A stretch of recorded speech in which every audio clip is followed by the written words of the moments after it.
अस्सलाम वालेकुम। आज के इस लेक्चर में हमने स्टडी करना है अबाउट द यूनिट्स, इसके फिजिकल क्वांटिटीज, स्टैंडर्ड यूनिट्स और इन सब बारे में आज हम इस यूनिट में डिस्कस करेंगे। तो सबसे पहले हम स्टार्ट करते हैं विद द यूनिट्स। जितने भी फिजिक्स में नेचर के लॉ हैं और जितनी भी फिजिकल क्वांटिटीज़ हमने डिराइव करी उन सबको मेजरमेंट करना पड़ता है या कंपेयर करना पड़ता है। अब मेजरमेंट वाला जो प्रोसेस है उसके लिए हमें यूनिट्स जो है उसके असाइन करने पड़ते हैं कि हमें कैसे पता चलेगा कि वो क्वांटिटी क्या चीज़ है या हम उसको कैसे कंपैरिजन के फॉर्म में लेके आएंगे। ठीक है, तो इसके लिए मैं आप स्टार्ट करती हूँ आपकी यूनिट्स और एक विद एन एग्जाम्पल के थ्रू मैं आपको पहले समझाती हूँ। ओके, तो ये हम सबको पता है कि एक एलिफेंट एक गॉड से हैवी होता है। ठीक है, उसका जो वज़न होता है वो गॉड से क्या होता है, हैवी होता है। और अगर मैं पूछूं अगर ये हैवी होता है तो कितना हैवी है।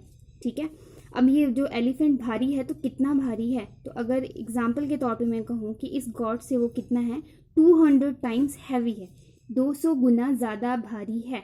तो हमें न्यूमेरिक टर्म में ये चीज़ पता चल गई, ये चीज़ क्लियर होगी कि जो एलिफेंट है वो गॉड से भारी है और वो 200 गुना भारी है। ठीक है, तो ये न्यूमेरिक टर्म तो हमें क्लियर हो गई। सेम तरीके से अगला एग्जाम्पल देके मैं आपको बताती हूँ। अगर एक मेरे पास ग्राउंड है, ग्राउंड की लंबाई कितनी है, ठीक है, वो अगर मेजर करनी है, फॉर एग्जाम्पल अगर मैं कहती हूँ कि 10 टाइम्स ये ग्राउंड क्या है, लंबा है, तो ये भी पता चल गया कि 10 गुना ये जो है ग्राउंड है उसकी लंबाई है। किसी भी ग्राउंड की अगर बात करी जाए तो कितना है, जैसे 10 गुना उसकी लंबाई है। ये चीज़ भी क्लियर होगी।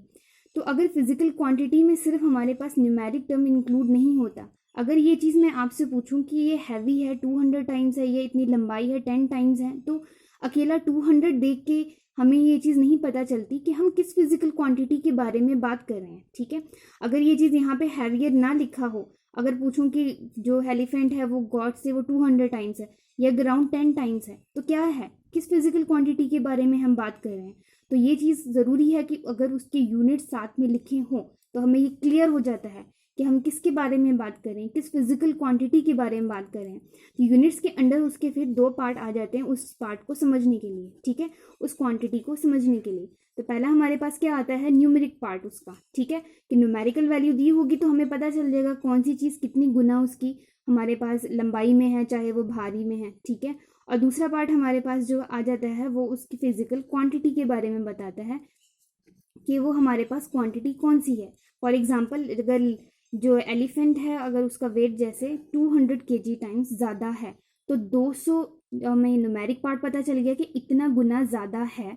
और केजीज से हमें क्या पता चल गया कि हम किसके बारे में बात कर रहे हैं, हम उस पर्टिकुलर मास जो फिजिकल क्वांटिटी है इस क्वांटिटी के बारे में हम जो बात कर रहे हैं। ठीक है, तो ये चीज़ हमें यहाँ पे क्लैरिफाई हो जाती है। अगर यूनिट्स दिया होगा तो पता चलेगा कि कौन सी फिजिकल क्वांटिटी के बारे में बात की जा रही है। और इसी तरीके से यूनिट्स क्या होते हैं, हेल्पफुल होते हैं मेजरमेंट और कंपैरिजन के प्रोसेस के लिए। सेम तरीके से अगर लेंथ की बात की जा रही है कि जो लेंथ है हमारे पास 10 टाइम्स है, तो अगर मैं कहूँ ये 10 मीटर है तो मीटर से मुझे पता चलेगा। ठीक है, या यूं कहूँ कि 10 सेंटीमीटर है, जो उसकी यूनिट्स हैं, ये जो यूनिट्स वाली क्वांटिटी है इससे पता चलता है कि वो फिजिकल क्वांटिटी किसके बारे में हम बात कर रहे हैं। ठीक है, तो this is all about the units. Next अगला आता है कि हु डिसाइड दिस यूनिट, कि किसने इन यूनिट्स को असाइन किया या कौन चूज करता है इन यूनिट्स को।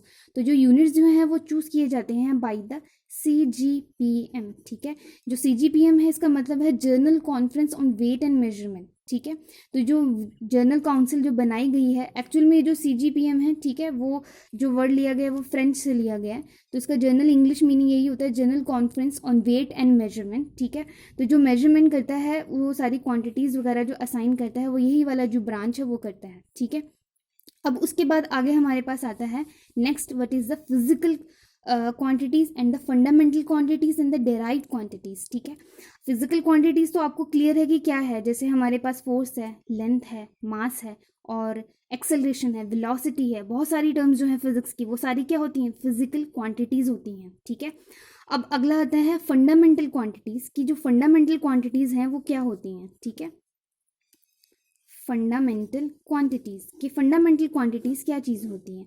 फंडामेंटल, जो वर्ड फंडामेंटल है उसका मतलब क्या होता है, द वेरी बेसिक। ठीक है, बेसिक जो बेस पॉइंट होता है बेसिक चीज़ को, ठीक है, जो बेस होता है हमारा उसको हम क्या बोलते हैं, फंडामेंटल बोलते हैं। जैसे कहते हैं ना एटम के जो फंडामेंटल पार्टिकल्स हैं वो कौन से होते हैं, तो हम बोलते हैं इलेक्ट्रॉन है, प्रोटॉन है और साथ में न्यूट्रॉन है, ये उसका फंडामेंटल मतलब इसी से मिलके वो एटम बना है। ठीक है। तो इसी तरीके से जो यूनिट्स वगैरह होते हैं, जो फिजिकल क्वांटिटीज़ होती हैं, उनकी भी कुछ जो होते हैं फंडामेंटल बेस होते हैं, ठीक है, फंडामेंटल होती हैं, उसी से मिलके अगली क्वांटिटीज़ बन जाती हैं, जिनको हम क्या बोल देते हैं, डेराइव्ड क्वांटिटीज़, उनसे मिल के बनी हुई, ठीक है, उनके द्वारा निकाली गई उन क्वांटिटीज़ को हम क्या बोलते हैं, डेराइव्ड। अभी सबसे पहले हम फंडामेंटल क्वांटिटीज़ के बारे में पढ़ते हैं, जिसको हम बेस क्वांटिटीज़ बोलते हैं, ठीक है। जो फंडामेंटल क्वांटिटीज़ होती हैं वो कैसी क्वांटिटीज़ होती हैं, एक इंडिपेंडेंट क्वांटिटीज़ होती हैं, ठीक है, इंडिपेंडेंट क्वांटिटीज़ होती हैं। ये इंडिपेंडेंट क्वांटिटीज़ होती हैं और इनको ज़रूरत नहीं होती कि वो किसी चीज़ पर डिपेंड रहें, ठीक है, मतलब उनसे मिल के दूसरी क्वांटिटीज़ बनेंगी, इस वजह से इनको क्या बोलते हैं, इंडिपेंडेंट बोलते हैं। और जो फिजिक्स में है, जो पूरे असाइन किए गए हैं, जो हमारे पास 7 जो हैं वो फंडामेंटल क्वांटिटीज़ हैं, ठीक है, बेस क्वांटिटीज़ जिनको बोलते हैं, और 2 कौन सी हैं, सप्लीमेंट्री। जैसे आप यहाँ पे देख सकते हो, मैंने इधर लिखा है, जो इसमें बेस क्वांटिटीज़ या फंडामेंटल क्वांटिटीज़, जिसने क्वांटिटी दी है, नेम उसका दिया है यूनिट का और सिंबल, जैसे लेंथ है, mass, time, electric current, thermodynamic, temperature, amount of substance, luminous intensity. ये जो 7 हमारे पास, इसके साथ प्लस 2 इसके सप्लीमेंट्री हैं, वो कौन से हैं, प्लेन एंगल और सॉलिड एंगल, इसके बारे में बताऊंगी। ये जो मेन जो 7 हमारे पास फंडामेंटल क्वांटिटीज़ हैं, इन्हीं क्वांटिटीज़ से मिलके बाकी दूसरी क्वांटिटीज़ मिलती हैं, ठीक है। और ये बेसिक क्वांटिटीज़ हैं जिनको हम फंडामेंटल बोलते हैं, ये बेसिक हैं, यहीं से आगे सारी दूसरी जो फिजिकल क्वांटिटीज़ हैं वो बननी स्टार्ट होती हैं। ओके, तो नेक्स्ट पार्ट क्या है, हमारे पास यूनिट्स को 3 सिस्टम्स के अकॉर्डिंग डिवाइड कर दी है। अब जो वर्ल्ड में बहुत सारे साइंटिस्ट आए, बहुत सारे फिजिशिस्ट आए, बहुत सारी फिजिकल क्वांटिटीज़ डेराइव करी, और हर कंट्री ने अपने अपने यूनिट्स क्या कर दिए, असाइन कर दिए। हर एरिया के लोगों ने, हर एक जगह के, उन्होंने अपने अपने यूनिट्स जो हैं वो उन्होंने असाइन कर दिए। तो जो 3 मेन सिस्टम थे उसके अकॉर्डिंग मैं आपको बताती हूँ जो असाइन किए गए थे, FPS सिस्टम, CGS सिस्टम, और तीसरा क्या है, MKS सिस्टम। अब इसके अकॉर्डिंग क्या है, FPS सिस्टम जो है उसको हम बोलते हैं ब्रिटिश इंजीनियरिंग सिस्टम। इस सिस्टम के अकॉर्डिंग उन्होंने क्या असाइन किया कि लेंथ के जो है यूनिट्स वो क्या मेजर किए जाएंगे, फुट में, मास के जो यूनिट्स हैं वो किस में मेजर किए जाएंगे, पाउंड में, और टाइम के जो यूनिट्स हैं वो किस में, सेकंड में मेजर किए जाएंगे, ठीक है। और आप जाके वहाँ पे देखोगे सिस्टम, अक्सर वहाँ पे अभी भी जो मास वगैरह है वो सब किस में मेजर करते हैं, पाउंड में ही मेजर होता है। तो ये उनका सिस्टम था, उन्होंने इस तरीके से जितनी भी फिजिकल क्वांटिटीज थी उनको वो ऐसे ही असाइन करते थे कि अगर लेंथ है तो वो फुट में लिखते थे, मास को पाउंड में और टाइम को सेकंड में। तो सेम तरीके से अगला आता है CGS सिस्टम। ये गॉसियन सिस्टम है जिसके अकॉर्डिंग लेंथ वो लिखते हैं सेंटीमीटर्स में, लेंथ को हम किस में लिखते हैं, सेंटीमीटर्स में, ठीक है। नेक्स्ट जो आता है मास, उसको हम असाइन करते हैं किस में, ग्राम्स में लिखा जाता है, और टाइम को किस में लिखा जाता है, सेकेंड्स में ही।